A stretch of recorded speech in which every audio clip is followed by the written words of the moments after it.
Boa noite. Podem abrir já suas Bíblias em João 14. Hoje nosso texto base estará em João 14. Mas antes eu gostaria de dar um contexto sobre o texto que nós vamos ler, para que a gente possa ter bem claro o significado, o que esse versículo quer nos passar e tudo que vai estar envolvido na nossa conversa hoje. Então, primeiramente, eu gostaria de pedir para vocês fazer um exercício, se colocar no lugar de um dos 12 apóstolos. Vocês conhecem os 12. Daqui a pouco eu diria para vocês escolherem um em específico, chamado Tomé. Já ouviram falar de Tomé, né? Tomé é muito conhecido como aquele que tinha, vamos dizer assim, queria ver para crer, né? Tinha que tocar em Jesus para saber que ele tinha ressuscitado. Mas Tomé, ele tinha uma personalidade muito interessante, que Tomé, ele não gostava de ficar em dúvida. Ele não aceitava, vamos dizer assim, achar algo. Ele precisava ter certeza de algo. Então, quando talvez ele recebesse alguma informação, e aquela informação talvez tinha ficado meio assim, será que é isso? Será que é aquilo? Será que é isso mesmo? Ele perguntava, ele questionava para ter a resposta exata. Então, coloque-se no lugar de Tomé, e os capítulos que antecedem o capítulo 14 de João, nós vemos Jesus andando com os seus discípulos, seus apóstolos, os 12, e Tomé, você está andando junto com Jesus. E uma semana antes da Páscoa, a Páscoa judaica, uma semana que antecede a Páscoa, muitas coisas já estavam acontecendo com vocês andando junto com Jesus. Andar com Jesus era um carrossel de emoções, era uma montanha-russa de emoções, tinham altos e baixos, emocionalmente falando, espiritualmente falando, não porque Jesus jogava vocês para baixo, mas porque Jesus revelava algumas verdades difíceis de aceitar, difíceis de entender muitas vezes também, mas depois ele explicava e deixava tudo muito claro. E durante essa semana que antecede a Páscoa, muitas coisas já estavam acontecendo, como por exemplo, quando Jesus entra em Jerusalém, montado no burrinho lá, e as pessoas, jogando os ramos no caminho de Jesus, e clamando, reconhecendo Jesus como rei, clamando, Hosana, bendito é o que vem em nome do Senhor, bendito é o rei de Israel, reconhecendo publicamente, claramente que Jesus é o rei quem estavam esperando. Imagina você ali junto com Jesus, esse é meu mestre, Chegamos lá, era isso que estávamos esperando, as pessoas estão reconhecendo Jesus como rei. Mas aí logo depois, momentos muito alegres, mas momentos preocupantes também, quando Jesus ele fala que a sua morte estava chegando. Quando ele revela que o momento da sua morte estava logo ali. A gente conhece a história hoje, Nessa semana mesmo, Jesus iria morrer. Mas você lá, Tomé e os outros 11, não sabiam ainda o dia, só sabiam que Jesus estava dizendo, que estava chegando sua data. A data que ele iria se entregar. A data que ele iria morrer na cruz. E um pouco antes da festa da Páscoa, Jesus pede para preparar, a ceia, preparar um lugar, o cenáculo, um ambiente para podermos ter aquela refeição que hoje nós conhecemos como a última ceia de Jesus. E aí você está lá, Você e seus amigos, estão só os 12 lá e Jesus. Vamos ter um banquete aqui com Jesus, antecedendo a Páscoa, que alegria podermos partir do pão com o Mestre, podermos, participar desse momento tão especial com ele. E aí Jesus pega um jarro de água, despeja numa vasilha e começa a lavar os pés de vocês. Aí tu olha para baixo, tu olha para os teus pés imundos e tu começa a se perguntar, como assim? Como assim Jesus vai lavar os meus pés? Como assim Jesus vai se colocar nessa posição humilhante? Como assim Jesus vai fazer algo que eu deveria estar fazendo por ele? E aí vocês não sabem muito bem o que dizer nesse momento, vocês simplesmente aceitam, Pedro é aquele que fala algo e é repreendido por Jesus, de certa forma, Mas depois Jesus fala um grande ensinamento e diz que era importante que ele fizesse isso, para que vocês também pudessem fazer uns com os outros. Né? Chega então um grande ensinamento do mestre. Mas, como eu disse, né? É uma montanha russa. Quando vem algo muito incrível, logo depois vem algo preocupante. E aí Jesus, ele fala que uma das pessoas que estava comendo do pão dele iria trair. Uma pessoa daqueles lá que estavam iria trair. Vocês se entreolham? E aí você percebe num dos lados ali, Pedro fazendo sinalzinho para João, que estava do lado de Jesus. Né? Pedro era desses, né? Pedro não ficava muito quieto. Ele era, né, como a gente diz hoje, ele era meio metido. E aí ele fala assim, não, pede quem que é? Quem que ele está falando? Né? E João fala ali com Jesus. Jesus, mas quem que vai te trair? Jesus não fala o nome, mas ele, de certa forma, aponta. E logo depois, Judas Iscariotes sai, vai embora. Vocês estão nesse momento assim, meio tenso, meio complicado. Tantas coisas acontecendo durante essa semana, tantas coisas difíceis de engolir, difíceis de colocar na mente. E aí, Jesus, ele conhece o coração de cada um de vocês. E ele começa, então, o seu sermão de despedida. Ele começa a preparar vocês. Começa a preparar o coração dos que sobraram, né? Dos 11 de vocês e mais os outros 10 que estavam ali. Começa a preparar o coração, consolando diante daquilo que viria e anunciando que ele vai para um lugar que vocês não vão poder seguir. Ele fala assim, eu estou indo para um lugar agora. Eu tinha falado para os judeus um tempinho atrás isso, e para onde eu vou vocês não podem ir. Vocês não entendem muito bem na hora, mas Jesus está falando da cruz, ele está falando da morte. E aí logo depois disso, ele deixa um novo mandamento. Ele simplesmente fala isso, né, e continua seu sermão, né? E ele fala, um novo mandamento vos dou. Amem-se uns aos outros, como eu os amei. Amem-se uns aos outros. Só que, lembra de Pedro, né? Talvez Tomé também teria ficado com uma pequena dúvida ali na cabeça. Mas Pedro, ele era aquele que falava primeiro. E aí ele pede para Jesus, não sobre o amar uns aos outros. Ele pede para Jesus do que ele tinha falado antes. Calma aí, Jesus. Segura aí, eu estou ainda no primeiro ponto. Como assim? Para onde é que tu vai? Né? Para onde é que tu está indo? E aí Jesus repete, sim, a gente volta, Pedro. Mas para onde eu estou indo, vocês não podem ir. Mas lá na frente, depois, vocês vão ir.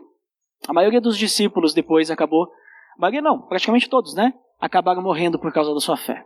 Mas Jesus já prediz isso, então vocês não vão agora. Vocês não podem, depois vocês vão. E aí Pedro, né? Não, Jesus. Não, depois não. Aonde quer que tu vá, eu vou junto. Nem que eu tenha que dar a minha vida por isso. Né? O Pedro, ele era um pouquinho inocente. Ele não estava entendendo que Jesus estava dizendo que ele iria morrer. Ele diz, não, eu dou a minha própria vida por ti, né? Era disso que ele estava falando, né? E aí Jesus revela algo chocante para Pedro e para vocês todos. Ele diz, não, Pedro, tu só não vai como tu vai me negar. Quando te colocarem a mesma condição, vamos dizer assim. Tu vai me negar 3 vezes. Não vai ser uma só, vão ser 3 vezes. Imagina como Pedro estava se sentindo depois daquilo, porque depois Pedro fica quietinho um pouco. E eu fico imaginando a gente lá, vendo Pedro passar por isso, né? Pedro querer questionar Jesus, de certa forma até mesmo, muitas vezes Pedro queria mandar em Jesus, né? Parece que Pedro queria dizer para Jesus como é que tinham que ser feitas as coisas. E aí Jesus, não, Pedro, tu não está no momento de dar a tua vida por mim, porque tu vai me negar, tu não está pronto. E aí Jesus, ele percebe que os ânimos vão ficando mais tensos, né? Existe um momento de tensão ali, um momento complicado, as coisas não estão muito claras, e ele começa então a dar um certo conforto, né? Porque em vez de a gente estar dando apoio para Jesus, porque Jesus vai morrer em breve, né? A gente não está entendendo isso muito bem. Mas em vez de a gente dar apoio para ele, ele começa a nos apoiar. Ele começa a nos consolar tanto espiritualmente e emocionalmente. E aí ele diz, não se perturbe o coração de vocês. E aqui ele não está falando só nesse momento, ele está dizendo, olha, fiquem tranquilos. Talvez vocês não estão entendendo muito bem o que está acontecendo aqui agora, o que vai vir, mas não fiquem com o coração de vocês perturbado, Porque se vocês acham que está sendo demais agora, espera que vai piorar. Ele diz, não se perturbe o coração de vocês. E ele orienta, ele diz que ele está indo para casa, ele diz que a casa do Pai tem muitas moradas, ele está indo para preparar um lugar, e ele diz que ele precisa ir para esse lugar, mas ele vai e depois ele volta. Não é para sempre que ele vai. Ele não vai desaparecer para sempre, mas ele está indo e ele vai voltar. E é necessário que ele vá. E aí, no final, ele diz, vocês conhecem o caminho para onde eu vou? E agora entra Tomé. Tomé tinha ficado quieto, porque Pedro tinha falado todo esse momento, né? Mas Pedro, que nem eu disse, daqui a pouco foi muito pesado aquilo que Jesus falou, né? Você não vai dar a sua vida por mim nesse momento, você vai me negar. E aí Pedro não fala nada diante disso. E talvez diante de vocês, dos discípulos, todos que estavam lá, não estava muito claro ainda essa questão do caminho. Para onde tu vai, Jesus? Aonde que tu está indo? E aí Tomé toma a frente, porque talvez Tomé já tinha entendido ou não, nós não podemos saber agora. Não é claro. Mas ele quer ter certeza. Ele quer ter muito claro o que Jesus está falando. E aí ele pergunta, Senhor, nós não sabemos para onde vai. Nós não sabemos para onde tu está indo, Deus. Jesus, nós não temos esse entendimento tão claro. Como então nós podemos saber o caminho? Falou para a gente, vocês conhecem o caminho para onde eu vou, mas nós não sabemos o teu destino. Como é que a gente vai saber o caminho para chegar até lá? Se nós não sabemos o destino, como é que a gente vai colocar no nosso GPS? O que a gente vai fazer agora, Jesus? Não está muito claro para nós isso. E aí nós chegamos então no nosso versículo base de hoje, que é João 14,6. Se você está com a sua Bíblia aberta, acompanhe comigo. Respondeu Jesus, eu sou o caminho, a verdade e a vida. Ninguém vem ao Pai a não ser por mim. Vamos orar para que Deus possa nos clarear esse ensinamento? Pai amado, em nome do teu Filho Jesus, te peço, Deus, que nos dê sabedoria, entendimento, diante da tua palavra e diante desse ensinamento tão rico do nosso Senhor Jesus Cristo, Pai. Que possamos realmente entender, diante de todo esse contexto, o que representa esse versículo que acabamos de ler. Em nome do teu Filho Jesus. Amém. João 14,6 é um texto bem conhecido, né? Creio que a maioria deva saber até de cor. E é um texto que é um versículo que ele partiu de um questionamento diante de algo que Jesus estava falando, diante de um consolo de Jesus. Jesus estava consolando os discípulos próximo da sua morte, o que seja às vezes até ser irônico, né? Aquele que vai morrer, aquele que vai ser julgado, ter que consolar os que estão, né, junto dele. Mas Jesus estava consolando e diante disso surgiu um questionamento para entender o que realmente Jesus estava falando. Que nem eu falei, não sabemos se Tomé tinha realmente entendido o caminho para onde que Jesus estava indo, mas Tomé era alguém que gostava de ter todos os pingos nos is. E se ninguém perguntasse, ele ia perguntar. Tomé aparece pouco na Bíblia, mas quando ele aparece, ele está ali para deixar as coisas muito claras. Para que Jesus deixe as coisas muito claras. E esse questionamento de Tomé permitiu que Jesus pudesse resumir em uma única frase qual que é a posição dele perante nós e Deus. Qual que é o papel de Jesus diante de Deus e nós nesse relacionamento. Por que eu digo isso? Porque naquela época, para os judeus, o caminho de Deus, o caminho até Deus, era através dessa grande construção, chamado templo. Isso na época de Jesus, porque antes disso tínhamos o templo de Salomão, antes disso nós tínhamos o tabernáculo, e era essa forma como as pessoas chegavam até Deus.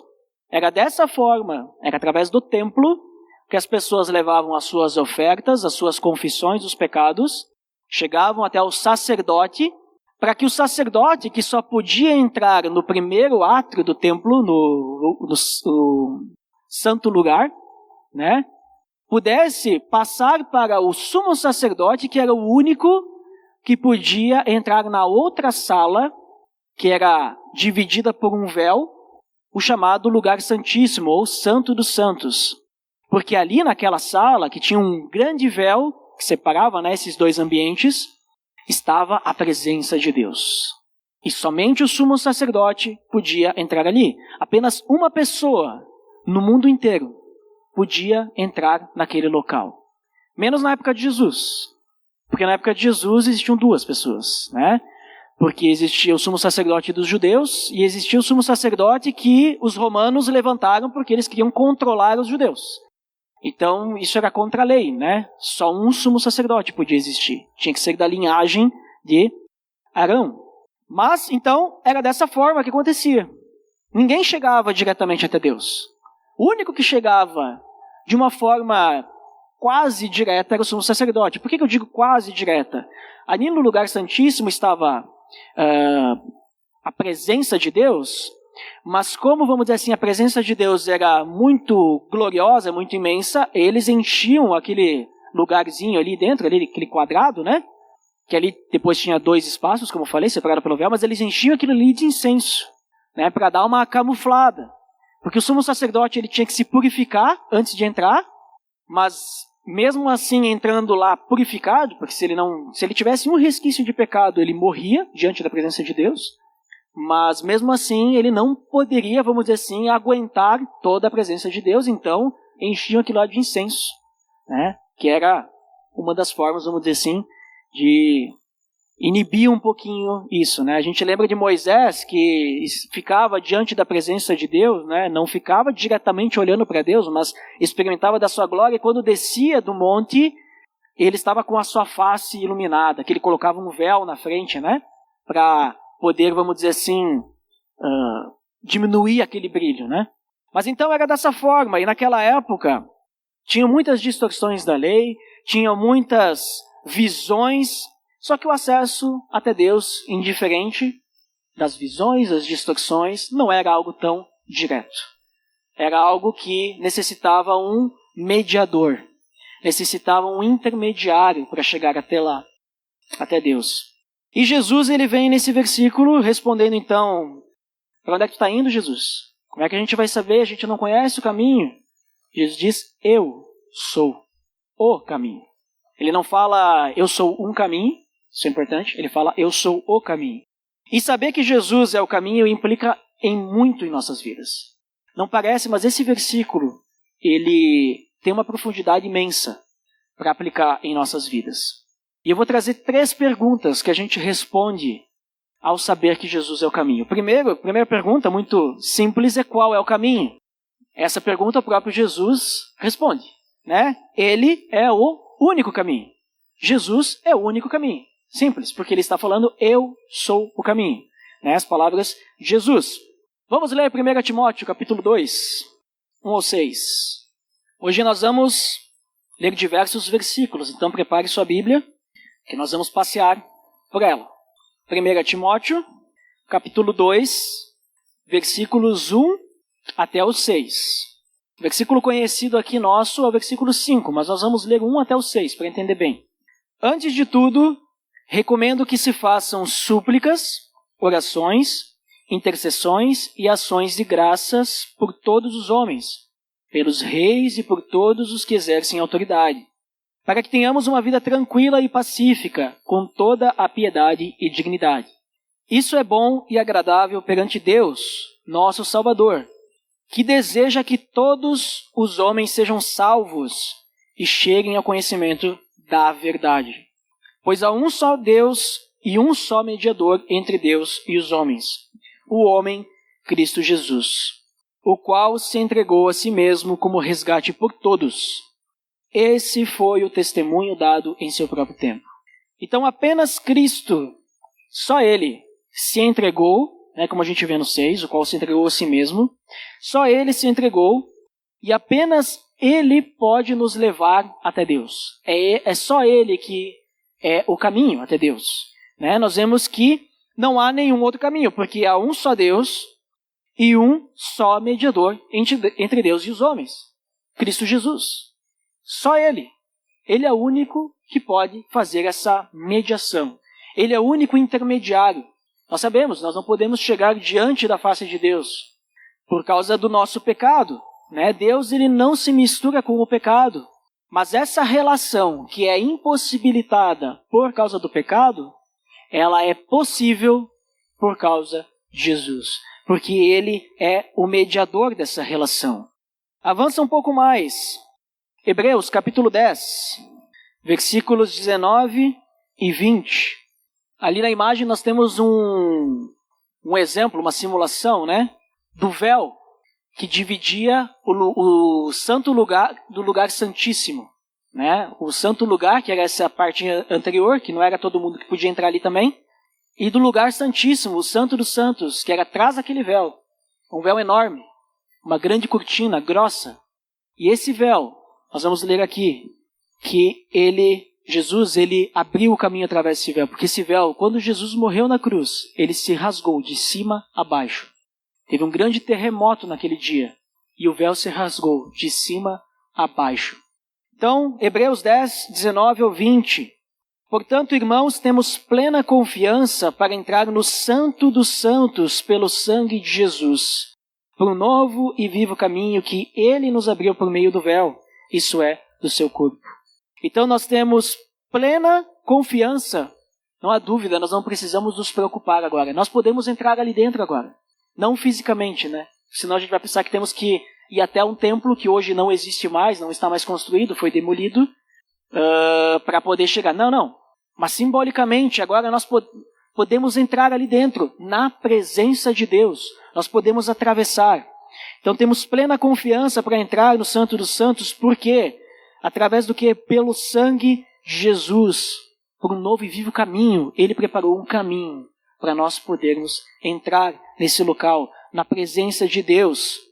Ele nos abriu esse caminho por meio do véu, através do seu corpo entregue naquela cruz por cada um de nós. Então, através do preço que foi pago na cruz, o sangue derramado, o corpo entregue, que nós podemos chegar limpos, purificados, sem precisar fazer coisa alguma, como o sumo sacerdote fazia na época. Sem sacrifício algum, nós podemos chegar diante de Deus.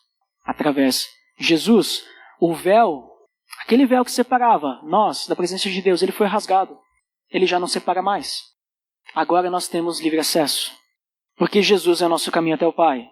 E mais um texto para nós entendermos sobre a pergunta qual é o caminho e saber que Jesus é o único caminho. O que isso também implica em nossa vida? Efésios 2, 17 ao 22.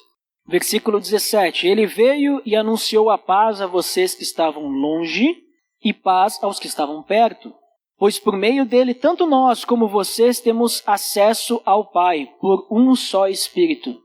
Portanto, vocês já não são estrangeiros nem forasteiros, mas concidadãos dos santos e membros da família de Deus, edificados sobre o fundamento dos apóstolos e dos profetas, tendo Jesus como pedra angular, no qual todo o edifício é ajustado e cresce para tornar-se um santuário santo no Senhor.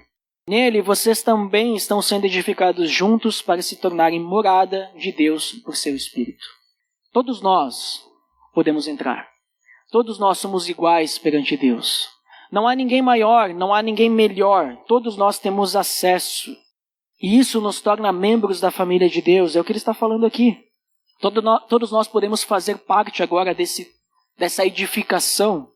Todos nós podemos ser morada do Espírito Santo. Qualquer um de nós que somos cristãos, podemos orar e podemos ter a nossa oração chegando aos ouvidos de Deus Pai. Qualquer um de nós. Não tem ninguém aqui que tenha uma oração melhor, ninguém que tenha uma oração que seja mais santa. Não tem ninguém aqui que Deus ouça melhor ou mais, porque todos nós vamos chegar até Deus pelo mesmo caminho, que é Jesus Cristo. Não é necessário a gente fazer algum curso teológico, não é necessário a gente fazer uma preparação para se tornarmos líderes, autoridades espirituais, para podermos ter um relacionamento com Deus. Isso era necessário naquela época. E não era para todo mundo também, porque tu tinha que ter uma descendência. Tu tinha que ter herança sacerdotal. Agora não. Qualquer um de nós. A pessoa que se converteu hoje e a pessoa que se converteu há 40 anos atrás, a conversa que elas têm com Deus é exatamente a mesma, porque o caminho é Jesus. Só que as duas precisam ter, né? Jesus. Porque nós não vamos chegar lá por outro caminho. Ele é o único caminho. Né? Isso é importante a gente reforçar. Não existe essa história de que todos os caminhos levam até Deus, ou existem vários caminhos, ou existem caminhos de jeitos diferentes. Né? Isso é uma falácia, isso é uma heresia, não está na Bíblia. Só existe um único caminho, que é Jesus Cristo. Porque não há salvação em nenhum outro. Só há salvação em Jesus Cristo. Isso precisa ser muito claro. Não há salvação também nem em nós mesmos. Tá? A gente não chega até Deus por nosso mérito, por nossa força. E esse é o segundo ponto. Então, o primeiro ponto, a primeira pergunta, qual é o caminho? Jesus Cristo é o único caminho. E a segunda pergunta, como nós reconhecemos o caminho? Como nós entendemos que o caminho que nós estamos trilhando é realmente o caminho de Cristo? Como nós reconhecemos qual é o caminho que leva ao Pai? A resposta para isso é que o caminho é apertado. E Jesus, ele já vem falando ali em João, no contexto, né? Que o caminho para o Pai é a morte. Ele está falando que ele vai por esse caminho. E nós vamos seguir esse caminho. Mas a gente não precisa morrer fisicamente, tá? Não precisamos nos preocupar agora que, a gente só vai chegar até Deus mortos fisicamente. Mas vamos ler Mateus 7, 13 ao 14 para entendermos o que significa que esse caminho é apertado e o que significa e como a gente reconhece esse caminho. Mateus 7, 13 e 14.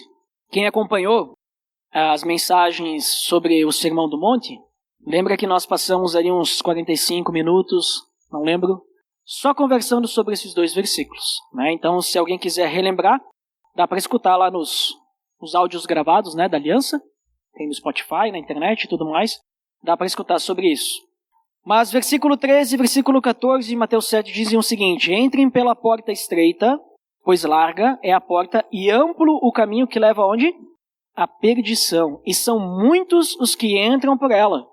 Como é estreita a porta e apertado o caminho que leva à vida, são poucos os que a encontram. Os caminhos, na verdade, né, das religiões de obras de justiça própria e de mérito próprio, que são confortáveis, que são agradáveis a si mesmo e não a Deus, todos esses caminhos, eles vão conduzir à perdição. São um caminho largo, né? Ele diz aqui, amplo o caminho que leva à perdição. São muitas pessoas que vão entrar por esse caminho. Muitas pessoas, infelizmente, inclusive, vão seguir esse caminho achando que estão seguindo o caminho de Cristo.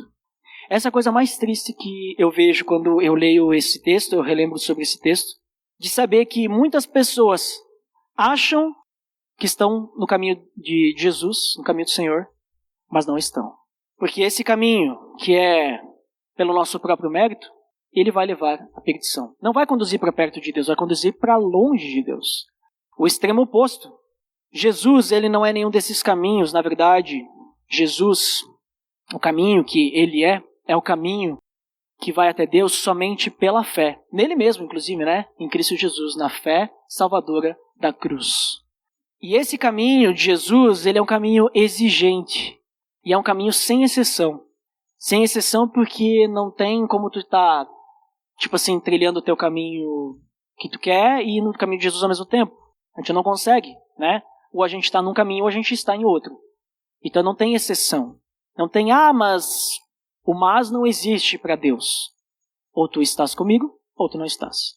E ele é exigente porque ele requer que a gente renuncie à nossa vida. Por isso que eu falei que a gente precisa morrer. Mas morrer para nós mesmos, né?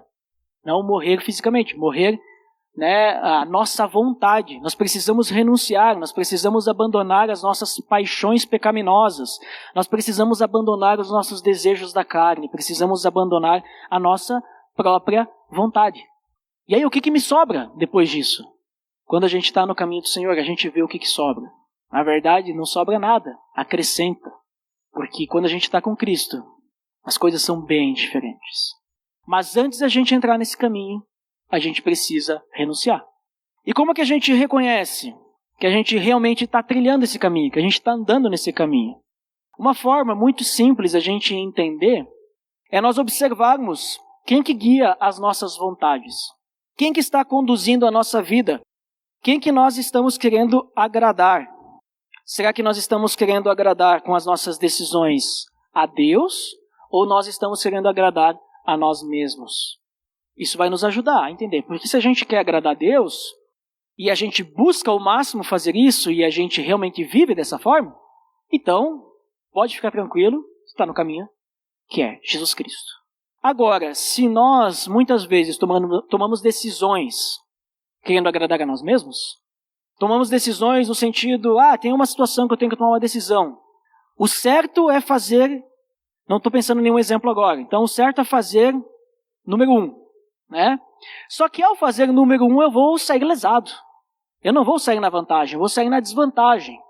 Só que se eu fizer número 2, eu vou sair na vantagem e lá no final, nossa, vai ser muito melhor, vou até poder, né, ajudar a obra do Senhor. Né, sabe, o fim justifica os meios. Aí o que a gente fala? Deus, eu vou fazer minha vontade, mas lá no final é para te agradar, tá? Eu vou te desobedecer aqui, mas porque lá o mas é o problema. Então assim, se a gente vive dessa forma, né, usando muita desculpa, nesse caminho 2, que a gente tenta fazer aquilo que vai me agradar mais, a gente não está trilhando o caminho de Jesus. É simples. É a gente que complica. Agora, quando a gente não se importa com a nossa própria vontade, mas a gente busca fazer o que agrada a Deus, aí, certeza absoluta que nós estamos trilhando o caminho de Jesus. Mas Jesus, ele também deixou algo que nos facilita. O que ele espera de nós? Ele disse que a gente tem que amar a Deus sobre todas as coisas. Ele disse também, ali que eu citei, né, quando ele estava falando com os 11, na verdade, Judas tinha saído, né? Amem-se uns aos outros, como eu os amei, né? Amem-se uns aos outros. Então, ele já está nos dando a direção. Nós temos a palavra de Deus também em nossas mãos, para entendermos o que é certo, o que é errado. Além disso, esse caminho, o caminho de Jesus, é o caminho que busca ser semelhante a Cristo. É o caminho que busca sempre o crescimento. E nós temos uma promessa muito interessante. Abra sua Bíblia aí em Romanos, capítulo 8. Nós temos a promessa que, indiferente do que aconteça, se nós estivermos no caminho de Jesus, Deus vai nos conduzir para que nós possamos nos manter no caminho. Olha só que interessante. Esse texto foi o início, inclusive, de, acho que 2 domingos atrás. Se você não estava aí, também tem a gravação lá. Tá? Escuta lá, muito interessante. Então, Romanos capítulo 8, versículos 28 e versículo 29. Sabemos que Deus age em todas as coisas para o bem daqueles que o amam, dos que foram chamados de acordo com o seu propósito. Pois aqueles que de antemão conheceu, também os predestinou para serem conformes à imagem de seu Filho, a fim de que ele seja o primogênito entre muitos irmãos. Às vezes a gente interpreta até errado esse texto, né? Sabemos que Deus age em todas as coisas para o bem daqueles que o amam, e a gente para por aí. Então, se eu amar a Deus, tudo que eu quiser, né? Já viram falar da teologia da Xuxa? Tudo que eu quiser, o cara lá de cima vai me dar. Eu só tenho que amar. Né? Essa teologia da Xuxa não é bíblica. Né? Porque não é tudo que eu quiser, o cara lá de cima vai me dar. Mas se eu amar a Deus, Ele vai agir em todas as coisas para que nós possamos crescer e amadurecer, para sermos semelhantes a Cristo. Ele diz aqui, os predestinou para serem conformes à imagem de seu Filho, para sermos iguaizinhos a Cristo. Então Deus coopera para que a gente seja transformados para sermos semelhantes a Cristo. E sabe o que mais? Não é só Paulo que fala sobre isso, Paulo escreveu Romanos, né? Mas o próprio João, ele diz que nós seremos semelhantes a Cristo lá na glória, né? Amados, agora somos filhos de Deus e ainda não se manifestou o que havemos de ser, mas sabemos que quando Ele se manifestar, seremos semelhantes a Ele, pois o veremos como Ele é. 1 João 3,2. Então nós seremos iguaizinhos a Jesus. E aí você pode se perguntar agora, tá, o propósito é que a gente seja semelhante a Cristo. Deus, Ele nos ajuda nisso, né? Se nós estivermos no caminho, se nós amarmos a Deus em primeiro lugar, Ele vai nos conduzir a isso. Mas aí João fala que nós seremos semelhantes a Ele totalmente, na totalidade, quando Ele voltar. Tá, mas então, e aqui? Nós? Não vai ter diferença nenhuma? Vai ser só quando nós estivermos lá? Então Paulo, ele nos ajuda nisso. 2 Coríntios capítulo 3, versículo 18, ele diz que, e todos nós, esse texto aqui, se vocês pegarem na sua Bíblia, se vocês estão anotando para ler depois, no contexto ali, Paulo está falando daquela questão de Moisés, né, que eu falei antes, que Moisés ficava, né, com um véu na face e tudo mais. E aí ele vai finalizar dizendo, e todos nós que com a face descoberta, olha só que interessante, que com a face descoberta contemplamos a glória do Senhor. Ele está falando em tempo presente, que no nosso relacionamento através de Cristo nós contemplamos a glória do Senhor. Olha só, segundo a sua imagem estamos sendo transformados com glória cada vez maior, a qual vem do Senhor, que é o Espírito. Nós estamos sendo transformados diariamente, com glória cada vez maior. Isso não é algo que vem de nós, vem do Espírito, o Espírito Santo de Deus. Então, percebendo como que o caminho de Jesus, como é que a gente reconhece esse caminho, né? O caminho de Jesus, ele é extremamente apertado, porque se nós quisermos nos tornar semelhantes a Cristo por nossa própria vontade, do nosso jeito, nós jamais seremos semelhantes a Cristo. Nós não vamos nem parecer com a unha do dedão do pé dele. Nada. Mas agora, quando nós realmente nos entregamos a Deus e nós trilhamos o caminho de Cristo, Ele mesmo, o Espírito Santo de Deus, que vive em cada um de nós, efetua essa transformação, efetua esse crescimento, esse amadurecimento. Conseguem entender isso? Conseguem pegar isso que a Bíblia está nos falando? Então, esse é o caminho de Cristo, né? Que leva até Deus, ele é esse caminho apertado. Ele foi preparado por Jesus e o Espírito Santo nos conduz para nós termos esse relacionamento com o Pai, onde nós somos constantemente transformados. E aqui eu gostaria de fazer um alerta, chamar a atenção daqueles que estão dormindo. Não dormindo agora, dormindo na vida, mas também se está dormindo agora, acorda. Mas aqueles que estão dormindo na sua vida espiritual. Muita atenção sobre isso. Se você está vivendo sempre igual, se você não tem mudança nenhuma na sua vida, e aqui eu vou dar uma colher de chá, não digo nem diária, mas eu digo ao passar dos anos. Se você está igualzinho ao que você estava há 3, 4 anos atrás, é um motivo de se preocupar. É um motivo para se preocupar, porque nós acabamos de ler que nós somos transformados diariamente. Nós acabamos de ler que Deus, quando nós amamos a Deus e nós estamos no caminho dele, Ele faz de tudo, Ele age em todas as coisas para que a gente possa crescer. Então, se você está sempre igual no seu caráter e na sua vida espiritual, sem crescimento algum, é um bom momento para se perguntar, avaliar. Eu não estou julgando ninguém, mas eu estou dizendo para você se autoavaliarem. É um bom momento para se autoavaliar se vocês talvez não estão trilhando o caminho largo, o caminho da religiosidade. Eu falo sempre para as pessoas sobre a minha vida espiritual, no sentido que eu trilhei durante uns 6, 7 anos o caminho largo. Eu conhecia a verdade, mas eu vivia uma religiosidade. E eu digo para você, se eu tivesse morrido, João 15, Jesus ele vai falar que o ramo da videira de Cristo, ele cresce e dá fruto. O ramo que não está na videira de Cristo, aquele que não cresce e não dá frutos, não está em Cristo. E sabe o que acontece com esse ramo? Ele é jogado no fogo. Vocês entendem o que eu quero dizer quando é jogado no fogo, né? Qual que é o destino desse ramo? Então eu digo para você, se eu tivesse morrido naquela época, o meu destino era o fogo do inferno. Então muita atenção, porque às vezes a gente vive uma vida confortável, a gente faz as coisas do nosso jeito e a gente começa a viver uma religiosidade porque a gente sabe como tem que ser feito as coisas. A gente aprende com os outros como é que se ora, né? A gente aprende por osmose, né? A gente vê os outros orando, a gente ora igual. A gente aprende as músicas, a gente sabe que tem que ir no domingo na igreja e a gente vai porque tem que ir, né? Eu nunca me esqueço, uma vez o Predebon, ele deu um estudo sobre o tem que, né? E às vezes a gente vive o tem que, a gente tem que, mas não tem que nada. Não estou dizendo que a gente não vai mais agora fazer essas coisas, mas a gente faz não é porque nós temos que, mas porque o Espírito Santo dentro do nosso coração nos conduz. E a gente, de certa forma, querendo ou não, quando Deus está realmente no nosso coração, a gente não tem nem escolha. A gente sente falta de congregar. A gente sente falta de se relacionar com Deus. A gente sente falta de fazer as coisas certas para Deus. Porque o nosso amor por Deus é grande. Então, muita atenção. Se você vive uma vida em que você tem algum pecado que você não está nem aí, né? Algum vício, né? Algo que você constantemente faz e você não dá bola porque Jesus já morreu por esse pecado, é só pedir perdão. Cuidado, cuidado. João alerta.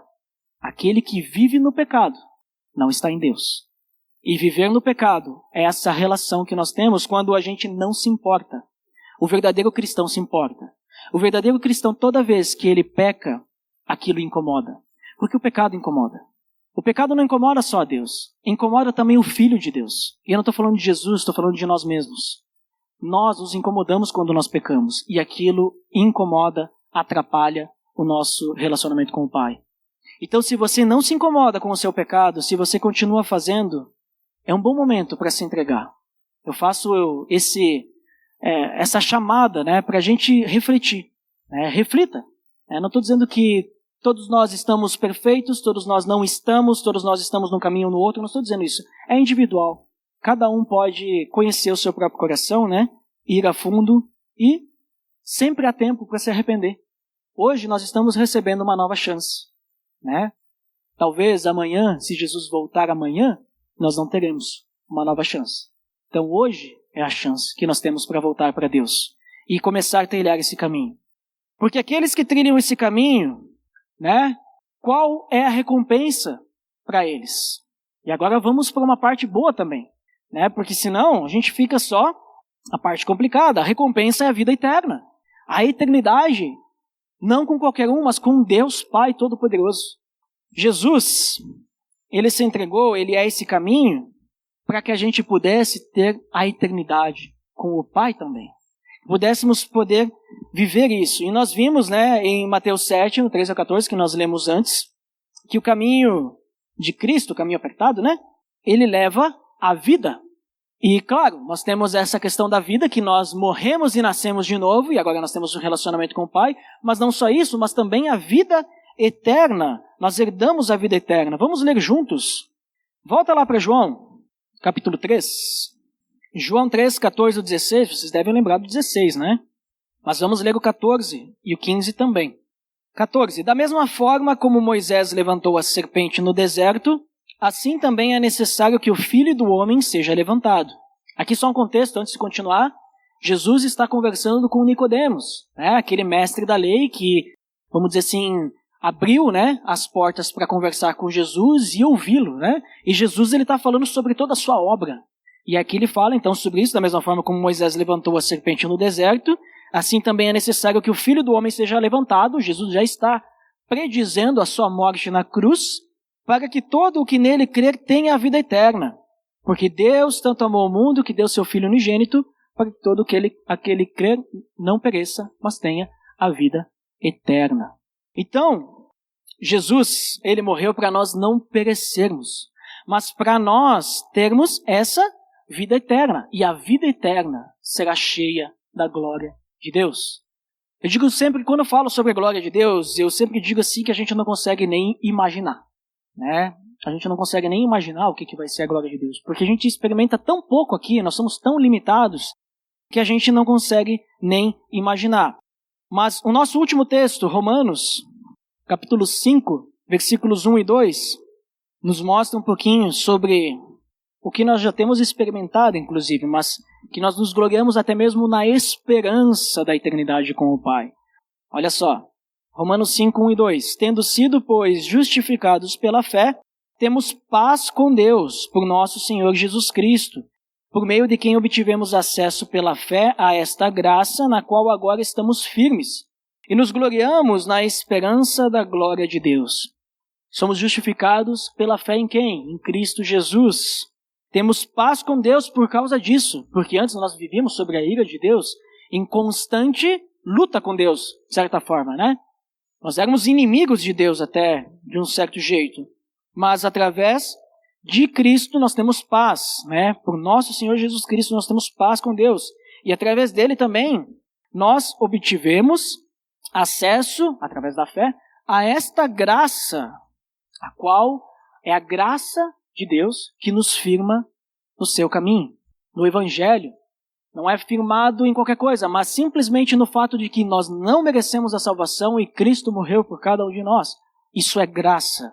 Isso é graça. Nós não merecemos, nós não fazemos nada por isso. Nós não Nós não compramos uma entrada no caminho de Jesus, mas nós recebemos isso de graça. E nos gloriamos na esperança da glória de Deus. Nós já nos gloriamos só ao esperarmos aquela glória de Deus que virá na eternidade. E Cristo nos proporciona isso. Quando Ele preparou o caminho, Ele deixou tudo pronto. É por isso que nós temos no abismo ligado uma ponte. A ponte é o caminho. É o caminho que a gente percorre para chegar até a presença de Deus novamente. E nós podemos ter esperança de estarmos totalmente na glória de Deus em toda a eternidade. Podemos viver essa esperança e isso, não sei vocês, mas isso me alegra. Isso me dá sentido para viver. Isso me dá sentido para não desanimar. Isso me dá sentido para que quando as coisas estão difíceis, como já estamos vivendo tempos difíceis aqui na nossa igreja, para nós olharmos para o céu e lembrarmos que está chegando a hora. Está chegando a hora. E se daqui a pouco eu não estiver vivo até o momento da volta de Cristo, porque a gente não sabe quando, né? Não importa.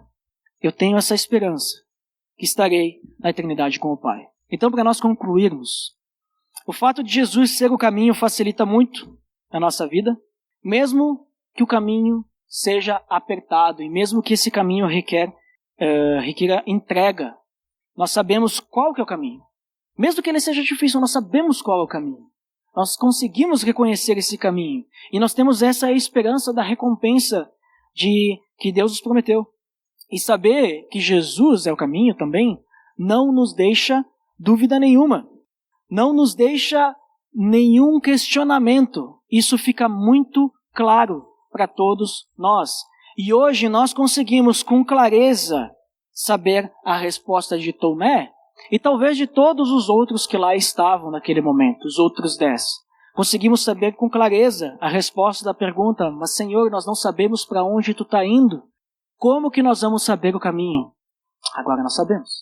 Nós sabemos o caminho, porque Ele é o caminho. Jesus Cristo é o caminho para o Pai. Ele está indo para o Pai, ou melhor, Ele já foi para o Pai. E Ele é esse caminho. Ele deixou tudo pronto. E Ele está preparando tudo lá para nós. Ele está preparando, a morada. E nós só precisamos agora nos mantermos firmes nesse caminho. Vamos orar por isso, então? Senhor Deus, em nome de Teu Filho Jesus, te agradeço, Pai, por essa palavra que ao mesmo tempo nos desafia e também nos conforta, Pai, e nos dá esperança. Deus, que o Senhor possa olhar para o coração de cada um que está aqui hoje, nessa noite, e que o Senhor possa revelar se estamos realmente no Teu caminho ou se não estamos. E se não estivermos, Pai, nos perdoe e nos guie para realmente andarmos junto contigo. Que Jesus Cristo seja o centro da nossa vida e seja o foco da nossa vida, Pai. Que possamos percorrer essa grande jornada, que possamos correr essa corrida e guardar a Tua fé, Pai. Deus, em nome de Teu Filho Jesus, eu te peço por isso que realmente Teu Espírito Santo possa nos conduzir. Porque muitas vezes a gente acha que é impossível abandonar um pecado, alguma coisa, mas Teu Filho mesmo nos disse que para Deus, para Ti, Pai, nada é impossível. E se nós estivermos contigo, nada realmente vai ser impossível. Até mesmo aquele pecado que muitas vezes a gente luta com as nossas próprias forças. Que possamos nos entregar a Ti e renunciar às nossas vontades. Em nome de Jesus, que eu oro. Amém.